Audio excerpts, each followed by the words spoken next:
ఇదిగో నూతన సంవత్సరం ప్రారంభమైంది, నూతనంగా దృష్టి కలిగి ఉంటాం. యేసయ్యా నీతో పాటు నేను ఈ సంవత్సరాలకు వెళ్తున్నాను ప్రభు అని అడుగు పెట్టావు.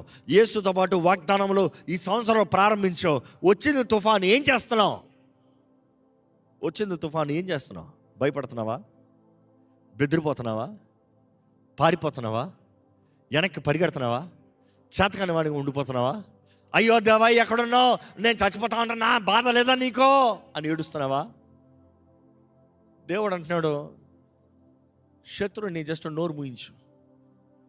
Sometimes all that it takes is speak with faith. కొన్నిసార్లు నువ్వు చేయాల్సిందంతా ఏం లేదు, కానీ విశ్వాసంతో పలకాలంట. కొన్నిసార్లు నువ్వు చేయాల్సిందంతా ఏం లేదు, నోరు తెరిచి షలోం అని పలకాలంట.